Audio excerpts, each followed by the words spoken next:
2004. We're in Bethlehem, New Hampshire, in the home of Rhoda Sakowitz. I'd like you to start by just talking about your family background, where you grew up, about your parents' grandparents. Well, I grew up in Brooklyn, New York, and we came here every summer from the time I was born until now. I still haven't stopped. And where were your parents from? My father was from Russia, and my mother was from Romania. They were working very hard not to be greenhorns, which was, to have accents from the other country. And they were both quite young when they came, so they didn't really. My grandmother, of course, was, from Russia, Romania area, and my grandfather as well. So was Yiddish spoken in my grandmother spoke Yiddish, and my parents spoke Yiddish when they didn't want me to know what was going on. And I never learned Yiddish, unfortunately. I wish I had, but I did learn a few words here and there, which of course everybody knows these days, but that's about it. Uh-huh. And did your parents or grandparents or your grandmother ever talk about the old country at all? Did they talk about why they had come here or how they got here and that sort of thing? They did. No, I mean, it was basically that my father's family came because his older brother was going to be put into the army, and when Jewish people got put into the army in Russia, they forgot about them and they never came out. So the family emigrated, and they were quite wealthy in Russia. And my grandfather came first and got a push cart and down in New York City. And when he made enough money, he had some relatives there that he stayed with.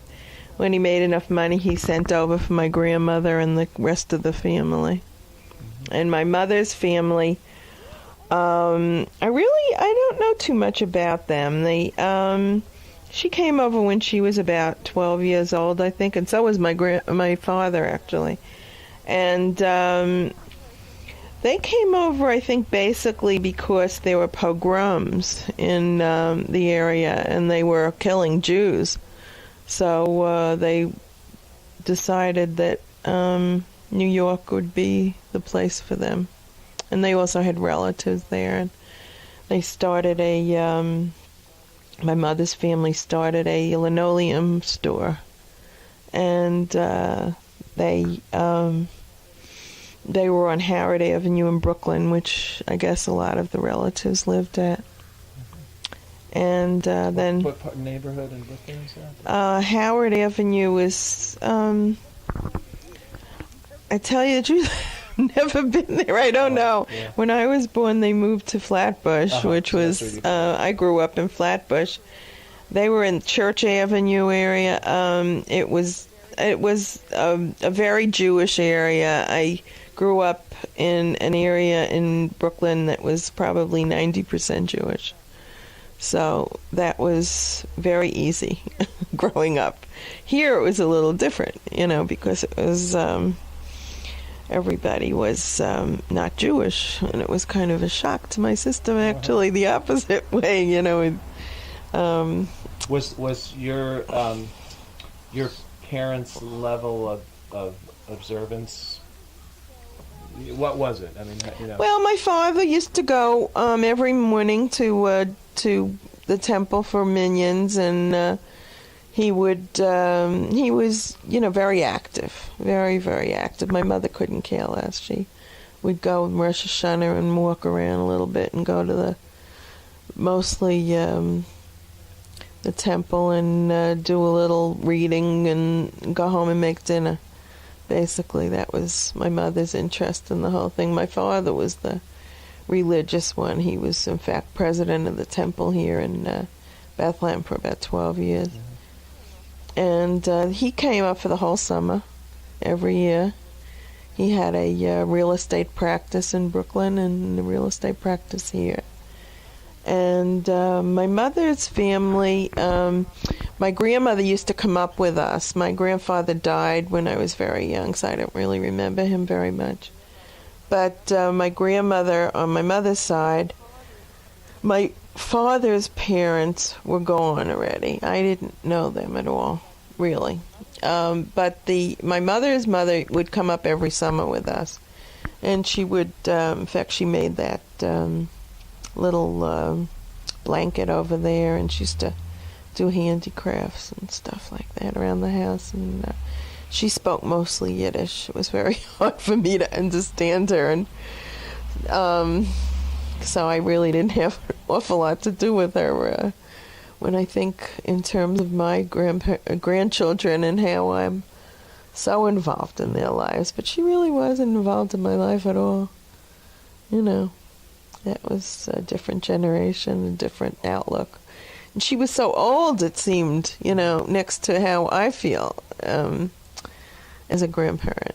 So, I don't know, she was just there, kind of. So, you were telling me before that the reason people came up here had to do with the hay fever, high elevation. Right. What, I mean, how did your family, you know, decide? Make the decision? What did you hear about how that's? Well, my sister had hay fever, and she was suffering terribly, and there was no pills or drugs or anything for it at that time. It was the early 1940s, and she was just a wreck. And she's 7 years older than I am. So when she was a little girl, the only place that was recommended to them was Bethlehem, New Hampshire, which was a hay fever relief area. So we came up here, and she was perfect. She was fine. So at that point, my father decided he'd have a business up here and a business at home and stay for the whole summer, which is what he did. And what was the business that he had here? Real estate. He just sold, houses and stuff, same as he did in Brooklyn. I'm fascinated by just this group of Jews coming up from the city, and let's say so a guy goes into real estate. Did he mostly buy and sell within the Jewish community? Yes. The the non-Jewish community wanted no part of us, really, at that time. I mean, right now it's very, she couldn't even go out of the house in the summer. And once she got up here, she was perfect. It's amazing. Yeah. And this Hay Fever Relief Association, was that it was a charity. It was a Jewish charity that was run by the people from the temple. And I think Herman Krolik and Mrs. Meza were the big. You probably wouldn't even know anything about that. Were the big coordinators at the time of the hay fever, and they used to bring children up from New York and Boston that had hay fever, and they would come up for a whole month. And it was a camp, a wonderful camp for them, and all our charity stuff was involved with taking care of these kids, and there were some people that gave good donations so that these kids could come up, and they would come up by bus, and it was long waiting lists. Some of them weren't Jewish, and a lot of them weren't Jewish.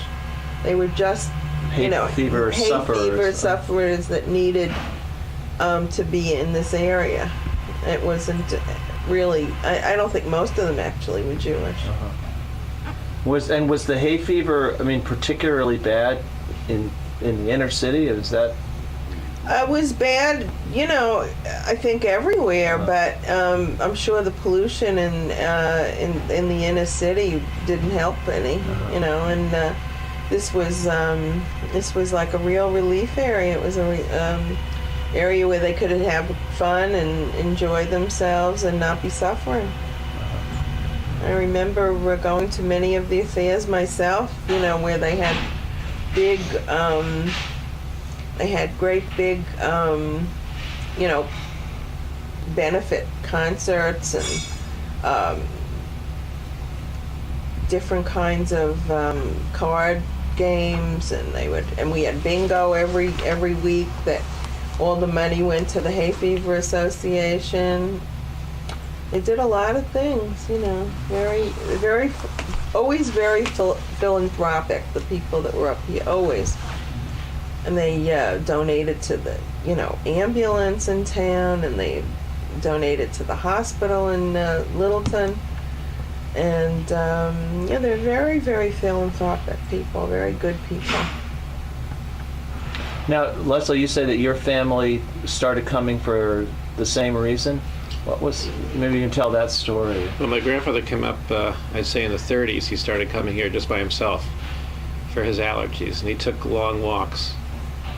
And he was walking down toward Maplewood one day and he, so sort of a long story, but he bought the hotel there. So that was the origin of that. So the Maplewood Hotel was already there. Was built in 1875. Oh. So this was much later than that. He bought it during World War II. Actually, there was a sign that said, "No Jews or dogs allowed beyond this point." And so that's when he bought it. I think it was closed at the time because of the war. No one could get here, I guess, for one reason or other. And so I guess afterwards they opened it up, and he ran it more or less for about 20 years. Uh-huh. Now, I think just before you got here, you were beginning to talk about the anti-Semitism. Yeah, that sort of thing. Were the signs, like a sign like that, was that owing to the fact that there already were so many Jews coming here? No, there weren't any Jews hardly at that time, I don't think. Were there? Well, when did all the Bethlehem hotels become Jewish? I mean, the Sinclair was kosher. There was the Howard House. It was all about in the 1930s. It all changed over. All changed over in the 1930s. That's when, I don't know if you ever heard of the movie Gentleman's Agreement with Gregory Peck. Yeah. Well, there was a Forest Hills Hotel was depicted in this movie, and it was the same story that they would not allow Jews in, and he made believe that he was a Jew, and then wrote a story about it. That was that, and the funny part was that also a Jewish man bought it after that, and in fact, that probably happened to all the hotels. They were deteriorating a little bit, and people weren't coming, and they started being bought out by Jewish merchants. I think that almost all the hotels were Jewish. Up here in Bethlehem? Yeah, Bethlehem they were, but certainly not Forest Hill, and not the Sunset, what's the one in Whitefield? Sugar Hill. But what's the one in Whitefield? Mountain View. Yeah, the Mountain View was definitely restricted. Yeah, that was restricted. There was a lot of hotels that were restricted, but Bethlehem became a little enclave of Jewish people, and largely because the hotels were actually owned by Jews. Right. Well, they couldn't have gotten into the hotels if they weren't Jewish. If the Jews didn't own these hotels, they weren't allowed in, and people were coming at that time for the whole summer. So they said, boy, that's a good thing, it's not like they came for a couple of days like most hotels today. In those days, people would come for the entire summer because it was a big ride up here. Of course, they would come by trains, and, there were a lot of big trains coming. When I was growing up here, there was 3 trains a day that came into Littleton. I didn't know about the Bethlehem train. Yeah, that was before my time. Yeah.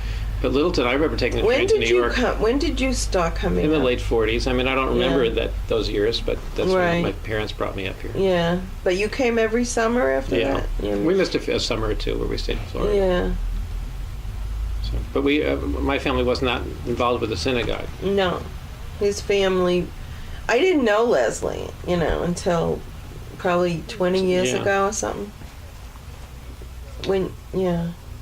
So, but nonetheless, they were coming up from the city as part of this Jewish enclave? Well, your family. And you said they weren't involved in the synagogue, but they were part the Maplewood, for instance, Maplewood was about a mile down the road, and it was very self-sufficient. It kind of was its own. It even had its own post office in the summertime. So there's never any reason to leave. And that just is how our life was. Our life, we didn't come to Bethlehem at all. Our life was just very much involved over there. Oh, I see. But I know that my family contributed to the synagogue and the hospital and all these other things. But we just didn't show up at services. Right.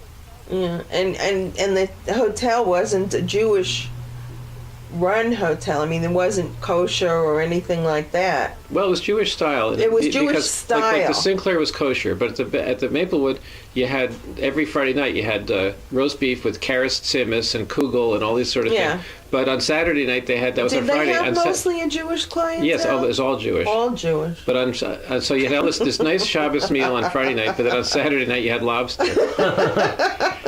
And the jokes were, I mean, half the jokes, they had very good comedy acts and dancing and singing and that sort of thing. I mean, Harry Belafonte and Alan King and all these guys used to show up there, and half the jokes were in Yiddish. So obviously the clientele was Jewish, and they weren't, in my time when I was really aware of it, like in the 50s and 60s, there were a lot of weekend business. I mean, a week would have been a long stay, at the longest, because people were driving. Right. And the streets were all lined up with cars all the time, right. Even all down there. Yeah. So it sounds like it was a mini Catskills. Yeah. Very much like it that. was, exactly, yeah. In fact, even some of I think the kind of bungalow colonies they had at the Catskills had a parallel here down at Stonecrest. Well, also, I mean, I was saying when my parents first moved here, they didn't buy a house right away. They went to one of these cottages, the little kuchelings, and it was at the Perry House on, you remember the Perry House on That's where Blanche lives, Street? Right? Wasn't that part of where Blanche lives? Yeah. Yeah. Part of that house. Yeah. But that was another, it was 30 hotels in this town, so each hotel had little cottages they rented out, and some people stayed in a hotel like Leslie's, but that was an expensive place, we didn't. Well, that was American plan. There were 3 meals a day. Right, So in the summers that you came, you would be there at that hotel. Right. That your family. Did they have any kind of religious services there? No. Not that I remember. Yeah. It was a very modern Jewish secular group of people. Yeah. I mean, there's no question about their identity. Right. But as far as their religion goes, I never could see any sign of it. No, they weren't all that religious. No. Yeah. When we started, I had asked Rhoda to talk about, her family's background and, where she grew up in Brooklyn. Where, I assume you grew up in New York City? I actually grew up in Florida. Oh. But most of my family was from New York, but my parents lived in Florida. We had a hotel in Florida too, so there was a winter, the Maplewood up here in the Mayflower in Palm Beach were kind of sister hotels. So much of the staff used to travel between the two places, including my family. Were they closed in the summer, the Mayflower? Oh yeah, they had both those hotels had very short seasons. The Maplewood had about a 10-week season from around June 30th till Labor Day, and the Mayflower was from around Christmas until Easter or Passover. So these were very short seasons, and it's a whole other story. Very colorful crew, because they had many of them had nothing to do between times but go to the track and drink. As one guy we used to work for when I was a kid, he was a pool boy. He said all he wanted to do was make enough money to go home and get money, because everyone was always in debt because of the between seasons. There were too many months between seasons. They couldn't work. They were a very Runyon-esque group of people. Oh, I bet. Yeah. I'm curious to know when it started to be the case that, one or two families would actually stay beyond the summer, or, because, currently there are I don't few, think that group ever did. I don't think that group ever stayed.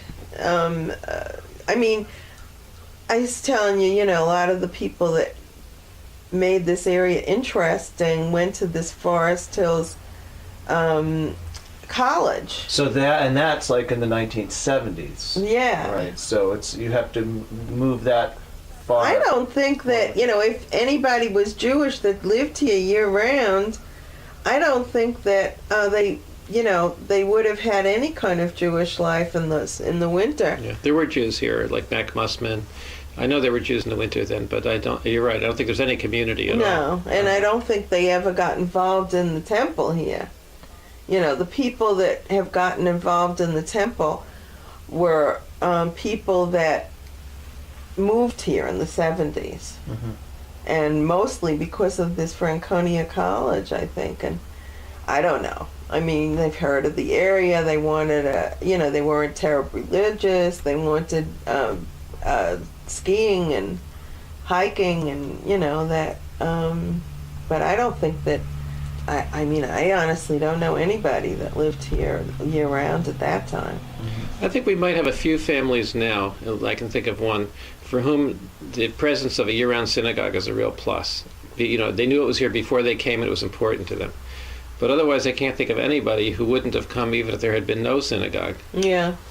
I think most people, when they move to a rural community like this, are not the most religious people, you know, because if they were religious, they'd have to bring all the accoutrements of religion with them, and Like a minion. like Right. a minion, Yeah. like a rabbi, like a place to. I mean, I don't think anybody was religious at all. I mean, there are religious communities, you know, in the summertime here, very religious, but they're not part of our community at all. They're just.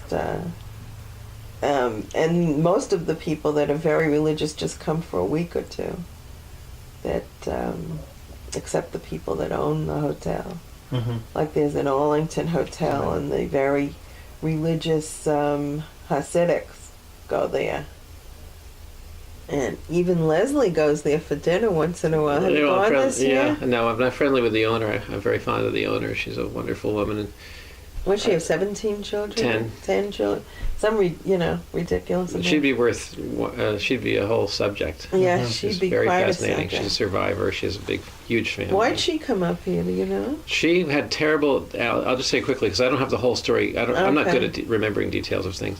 She had terrible allergies. She had, I think, maybe 1 or 2 little babies, and she was about to die from her allergies. And the rabbi gave her an address, and she said, "You go here." And that's it. No questions asked. This is the way that she lives like that. You know, the rabbi said, she shows up to some little rooming house, and she said she was so sick and tired and just a wreck that she slept for something like 48 hours.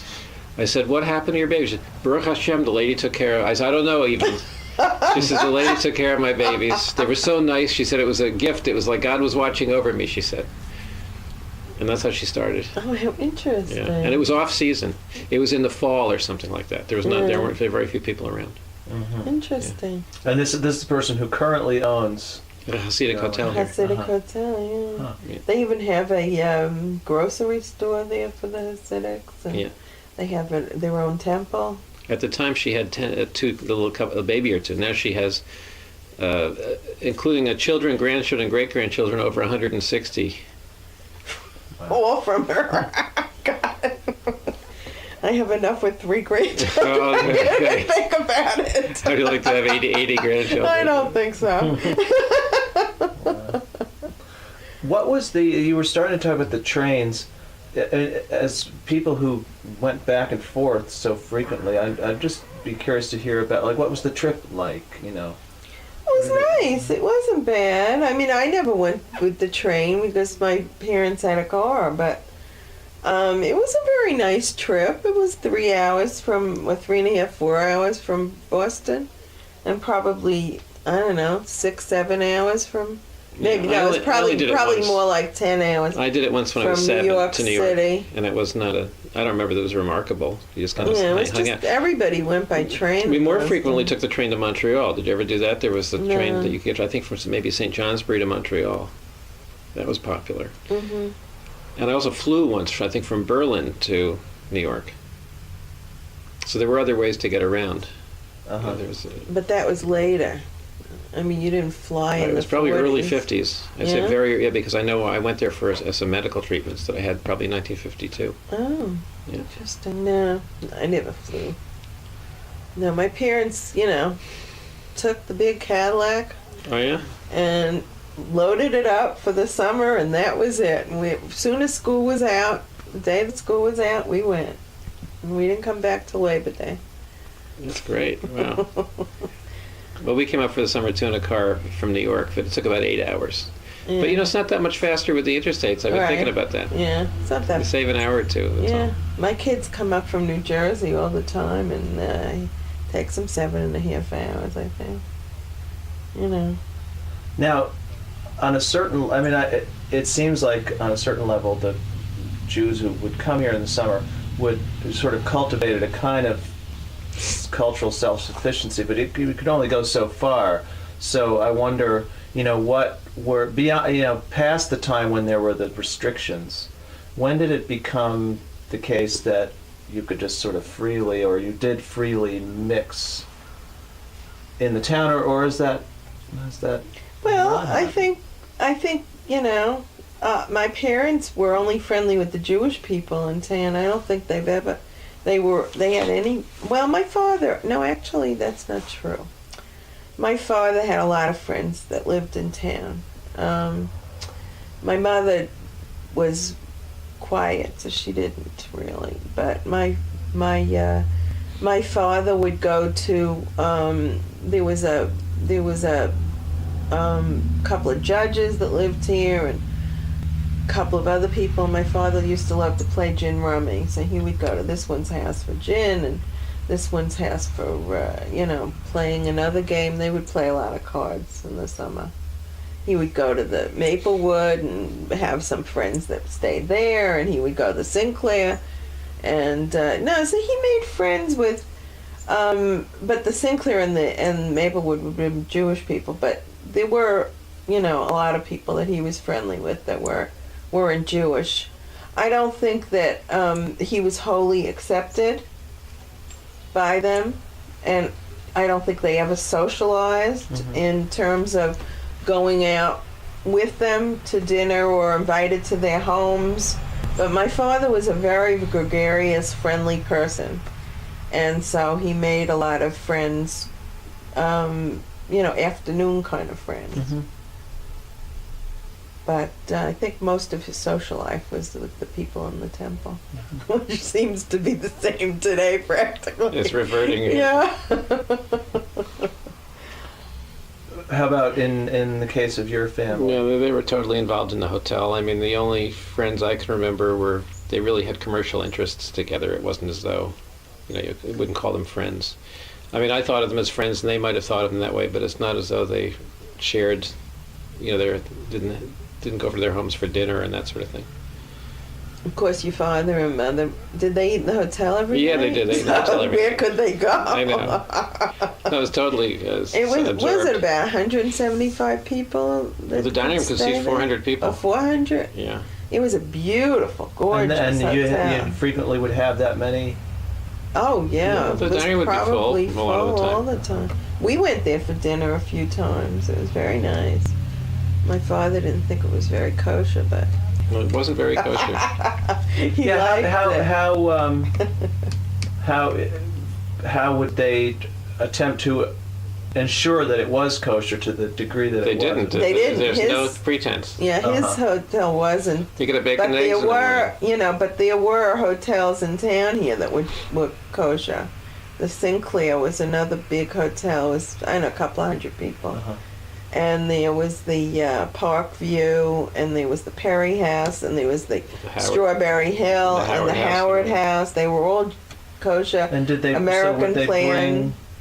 bring somebody in to make sure? Oh yeah, they had a Yeah. rabbi that Uh-huh. would check everything, Yeah. and I don't know about, rabbi to check it on the premises. I think they only bought kosher meat and this and that. We even had a kosher butcher in town here when I was growing I up. remember that. Yeah, there was a kosher butcher, and there was.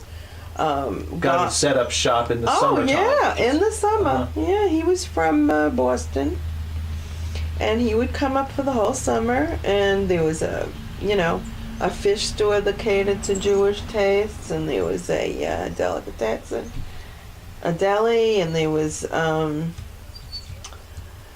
It was very easy to be Jewish at that time. It was kosher.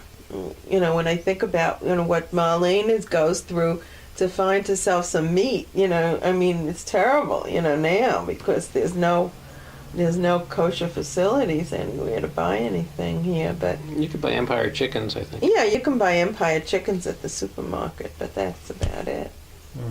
Mm. What's the focus of your inquiry?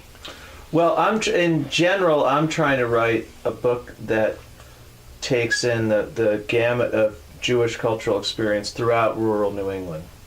So I've interviewed people, primarily New Hampshire, Vermont, Western Massachusetts, Maine, some, I've talked to people who actually have a farming background. There were, for instance, in this little town, some Vermont, but a small town in Berkshire County, Sandusfield, Massachusetts, at one time had a large Jewish farming community, a relatively large Jewish farming community. It makes me laugh because my daughter said one of her best friends at college married the only Jewish farmer in Vermont.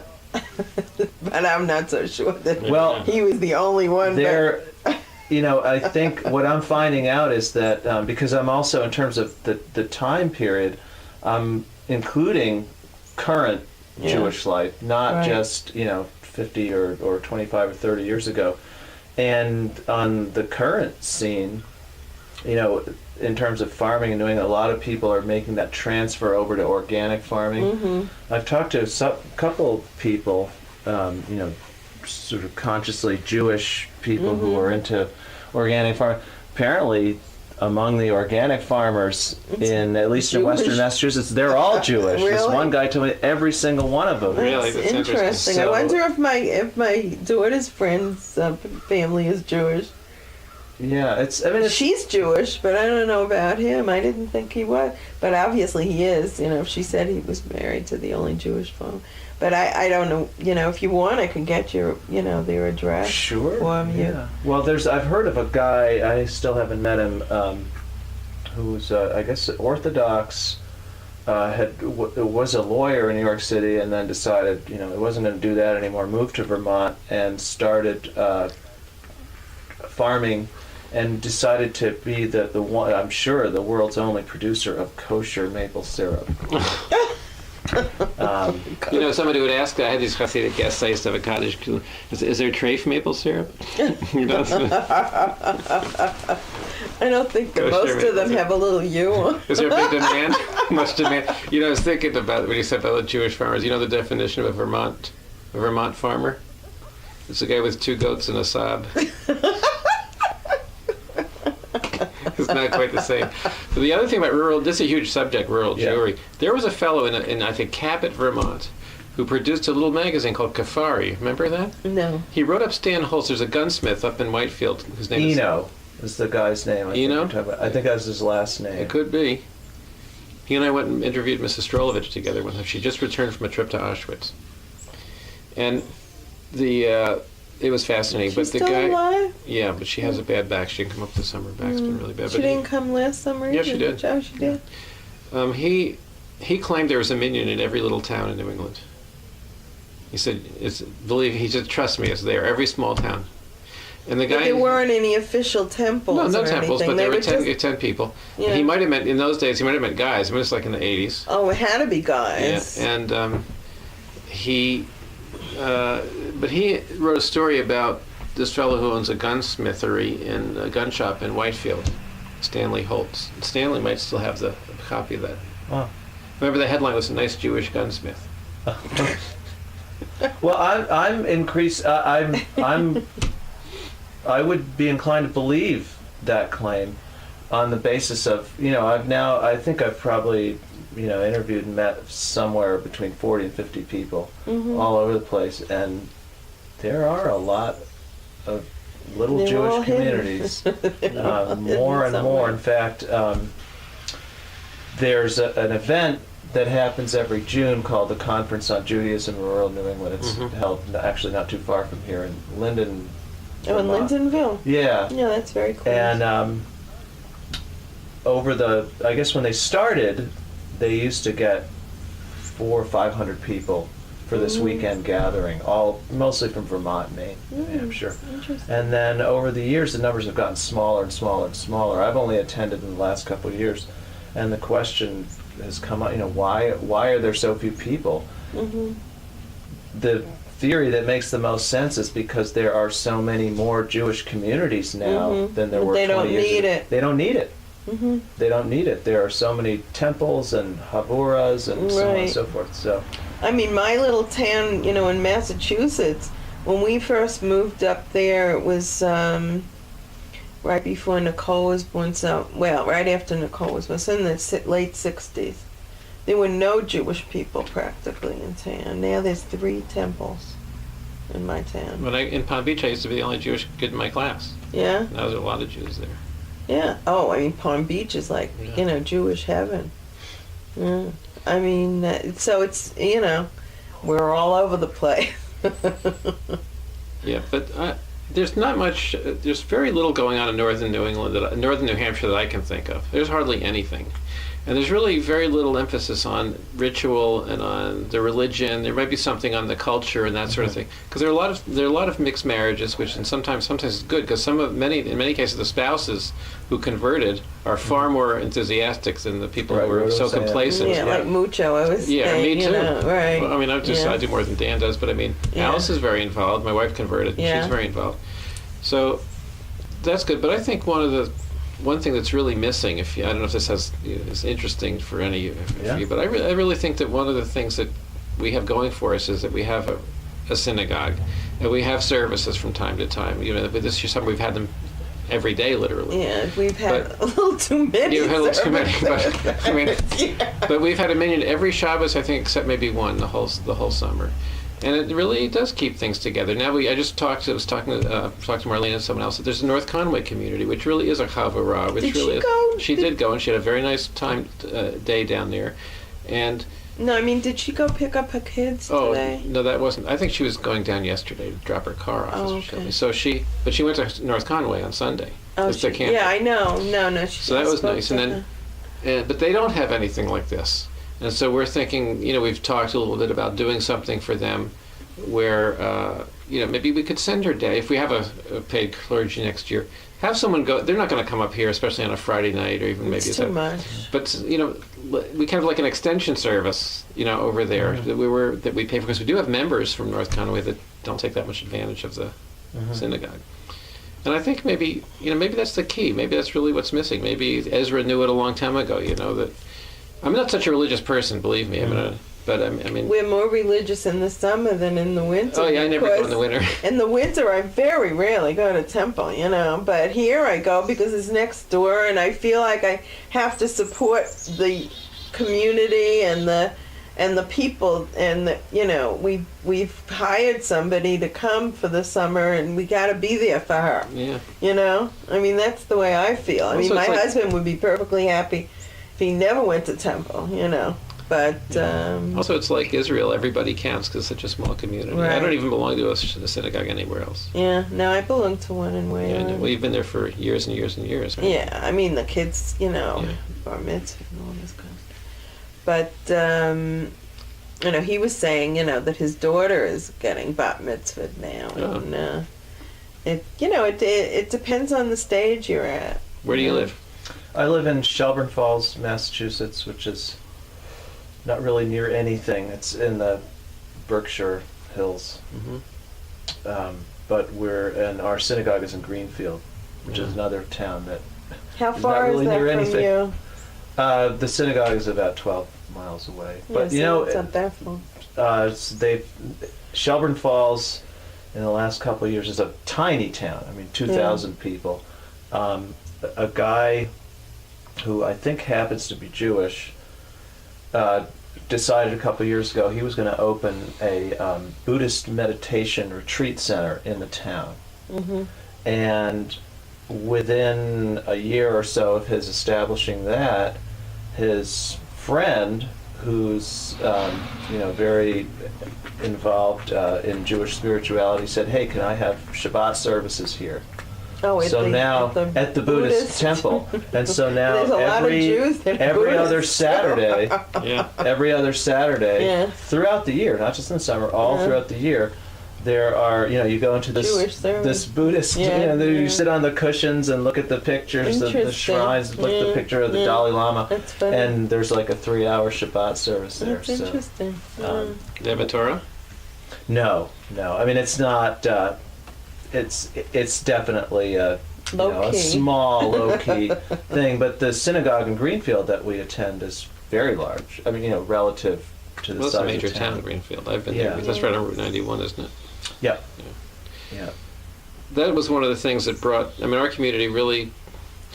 I'm sure Rhonda told you most of the members here died. They just literally died. They were old, and then the place was dwindling and the congregation. No, I didn't dwindling. tell him that. Oh, We you didn't get to that. Oh, well, that's what happened. All these people came up. They bought a lot of the My people. parents' age, you know, so they all died off, you know. There are one or two members left, right? Blanche, is she? Would you call Blanche her? and Hilda. But maybe the Epstein. Hilda's the one that's, you know, we're having a party for tomorrow. Yeah. She's leaving, you know. I guess the Epsteins. They were was- never involved in the Yeah. temple.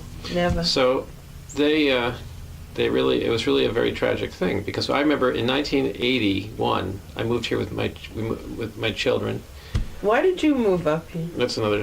I'll tell you some other time. It's not really not relevant to this. So, Okay. but the thing is that we walked into we were not temple goers. We walked in with 2 3-year-old twins on a Friday night. It was full of people. The lights were on. It was very warm and welcoming, and everybody was lit up when they saw them. You know, it was I'm just sure. a wonderful thing. Yeah. And between that time, and I'm sure it had already been dwindling at that time substantially. Right. But between then and when I left for the next 10 years, it really got smaller and smaller and smaller. And one of the things that kind of brought it back was this local community that Rhoda was telling you about that was much more secular, much less educated in ritual. And they had bar and bat mitzvah age children. Mm-hmm. And they suddenly became interested. They'd never ever come to one of those Friday night services with all the Altacockers. No, But they suddenly got this urge, I don't know why, and there was some organization among themselves. And so they put a little school together, a little chavurah, a little school, and the administration of the synagogue in those days, I think, supported them, whatever they wanted to do. And eventually they took over, it was friendly takeover of the synagogue, because they were the only ones that, the man who had been, I don't know how long Dr. Fish was the president, but for decades, a couple decades maybe. Did he come right after your father? he came right after my father. I would say probably 10, 12 years, about the same length as my father, I think, Fish. Well, he was the president, I think, in 1981, and he died in 1994. Yeah, so maybe it was 14 years Yeah, then, or 13 years. Yeah, so... Yeah, he was president for a long time. So when he died, the person who put the Havarah together became the president. Wasn't Mucho the president then? Yeah, then Mucho became president. And she's a local year-round. And Mucho, who was a convert, was very gung-ho. And she was the one that brought about the whole cleaning up and fixing of this temple, because the temple was a wreck. I mean, it was falling apart. Literally, they had plans from 1929 that they had never done to redo the temple. And was this part or mostly because it was just a summer community? Yeah, It just well, sort of fell the into people, disrepair. they had Yeah. fallen into disrepair because the people were dead. There was nobody coming back. Well, I mean, the dues were $25 a year for forever. And there was a nice endowment from the National Hay Fever Relief Association. There was some money there. So and a lot of people retired. A lot of these summer people at this point, by the 70s and 80s, certainly they were retired. retired, And they were right. largely teachers. They weren't a wealthy group. They were okay, but they weren't rich. And so it was in their interest to keep and they had a kind of Yankee mentality on top of all that, I think. very, very, frugal, in other words, So it has good points and its bad points. On the one hand, you think about synagogue. Like I talked to a friend. I said, I lived in Miami. I said, do you ever go to the synagogue? I said, he said, I don't go there because you can't go on a Friday night if your wife doesn't have a mink coat. He said, you don't go to that synagogue unless your wife. Yeah. So this was the exact opposite of that, which was extremely nice. Yeah. But at the same time, it was not. We had a lot of deferred but it was maintenance. falling apart, the temple, and it was never open in the winter. It had never been opened in the winter. So in the winter time, it became this mold catching place, and I mean it smelled if you went downstairs. I mean it was terrible. I used to have allergies every high holiday season because of the mold. The mold was unbelievable, and Mucho revitalized the whole place. She's the one that was in charge of it, and. She's the talus weaver, right? Right, Yeah. right. And she had, gotten the whole place. We had endowment that was left, and she used that money to redo it because they had a choice. It was either that they would sell the place or redo it. And even if they wanted to sell it, they had to redo it because it was falling apart and nobody would buy it in the shape it was. And so they took the endowment that was left, but unfortunately, we've used it up. So we're in a real quandary now as to whether or not we're going to be able to keep it going. Well, I hope the dues were raised at some Not point. enough. Not enough. The dues are too low. I mean, 350, or is that yeah, too, is that that's too low? nothing. You know Really? what we pay in Wayland? Yeah, but you gotta- $2,500 a year. Is that right? Yeah, but And you- that's not including Hebrew school. I don't pay that much because I'm a member of this temple, so I get a lower amount. But we still pay $1,000 a year there. And your membership is supposed to keep the temple going and keep the rabbi and the cantor and all the other people that are involved paid. I mean, we don't make money, But this is a short season, isn't it, really? but this is a very short season, So- and now we're. If you prorate it, Rhoda, it's about you have to at least triple or quadruple that amount. So I think what we'd like to do is see have more members, maybe they all don't have to be involved, and they can come from 50 or 70 miles away and not have to think about it too much to pay the dues. We have a lot of people like that pay dues that just don't really come that much. Mm-hmm. I like it. We'd prefer it if they would come, but then there are an awful lot of families around here from $350 is a lot of money. Mm-hmm. It's there are a lot $200. of poor people in this area. Individual is $200. And we don't make people pay if they can't. We have a safety net. Mm-hmm. You mentioned, I mean, jokingly, I guess, the Yankee mentality, but I wonder, I mean, does the Jewish community that's here is there something particularly fitting about being here in New Hampshire from a Jewish perspective? In Bethlehem? Yeah. That's the name of the town. Yeah, right, a little town of. Gee, I don't know. Well, if you can live anywhere, this is a really good place. Yeah, I mean, this is a beautiful place to Yeah. be in the summer, and I mean, we don't come up much in the winter. We just come up once, and near Christmas time when my husband can get off for a week. But we, we usually close up the house around October. But I mean, it's a beautiful place to be, and I think that if the people hadn't died off, they'd still be coming here. But their kids aren't coming.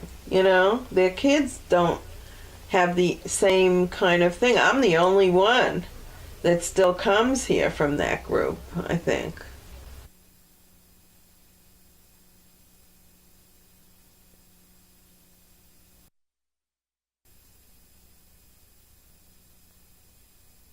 Temple, I mean, they like it because of the hiking and this, the beautiful weather. And then we have the house, it's free for them to come, And my daughter gets free babysitting. I mean, she loves it. What do you do with the house in the winter when you're not Close here? it up. Uh-huh. We don't do that much at this Yeah. point. We just turn off the water and have it, emptied and, turn off the heat. That's it. Is that, go ahead. I was just going to say the thing now about our community. How about some lunch? I made some. I'll have a little something. Yeah, come on. All The right. thing about I just want to mention that you might want to. Oh, I got chicken soup too. Need Mm. chicken soup. Not too much, Rhoda, for me, thanks. You can have. You'll have to come in the kitchen and you'll All right. take what you want. Okay, so How's that? Thank you Let so me much. just warm up the bread. I was just going to say that we're at a transitional. I don't know if this would be of any interest to anyone. We're in a transitional period here where all this we're kind of. We've made good use, I think, of the legacy we've received from all these people over the years, all these philanthropic members that Rhoda was talking about. But now we're really struggling to, and I think we're succeeding in making sure that we have something that can maintain itself, sustain itself, and go forward and really. And I think we've had a lot of Jews that have been very undereducated or secular, and they've come back to a certain degree. I'm one example. I mean, I really had a very light Jewish background, but it's been kind of inspiring to be up here with people that knew more than I did. So we're trying to provide that, and we have financial issues. I'm sure every synagogue has them, but we've done some good things, I think, for the community. So maybe we'll grow. Maybe it'll come back. Maybe one day there'll be 100 people on a Friday night or Saturday morning again. I don't know, but it's possible. Yeah.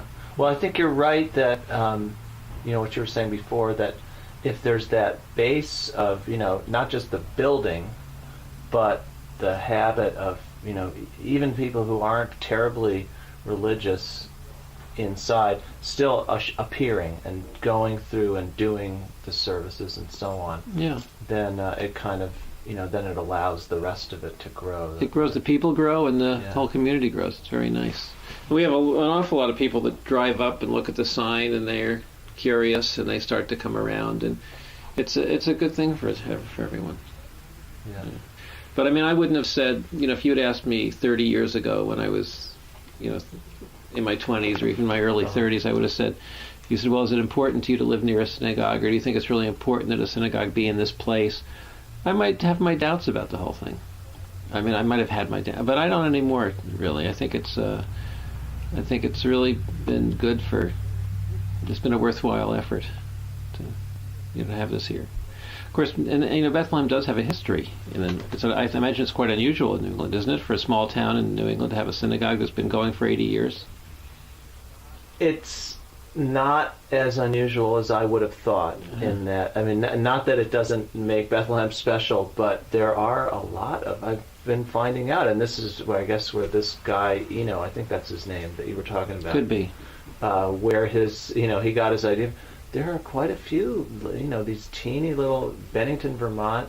Yeah, but that's not a little town. That's a major college town, isn't it? At least it was. That college is tiny. It's not, it's bigger than Bethlehem, but it's not a huge town. In any case, that it was a place that came to mind. It's got the synagogue is small. It's like shoebox size, but it's been there 100 years, and it was built as a synagogue. I went to what's another town that has a place that reminded me of the one in Bennington was in Rockland, Maine. Which is mid-coast Maine. Mm-hmm. Also, about the size of a shoebox, but it's been a synagogue and was built as a synagogue 85, 90 years ago. Because it'd be nice maybe to meet some of these. They probably they used to go. I imagine they'd send someone to the conference in Lyndonville. I guess so. I think that's where how that conference came about. But now it does seem to be the case, as I was saying before, that there are so many of these communities don't need that, appear not to need that anymore, because they've got new people coming in, and enough going on themselves. Well, what do you mean they don't need it anymore? In other words, Rockland, Maine doesn't need a synagogue anymore? No, that they don't need this thing in Vermont. I see. Because they've established themselves. Right. And the thing in Vermont started because at that time, early 1980s, I think is when it started. There just, there were not. Maybe there were the buildings, but there weren't the people to fill the buildings. Yeah. And over the last 20 years, I have a very impressionistic view of it, but I have. In a sense, I am qualified, I think, to sort of assert this just on the basis of all the places I've been and people I've talked to in the last couple of years. There's a lot of Jewish activity in small towns. So, well, I don't know about Bennington and Rockland, but we could use all the help we could get over here in Bethlehem. It'd be nice to know what they've done, what sort of things. It'd be nice, if it's an offshoot of your book, if it would be helpful to leaders of rural Jewish communities, if it were helpful to them, and going forward in their own pursuits, their own. Well, I think, there is a value in that regard, to that conference in Vermont. That might be it. Because that is a place where theoretically those people come together. I'm not sure how true how many come, but it's certainly a lot of rabbis show up. A lot of rabbis from small towns. I think Mucho used to go to that every year when she was president.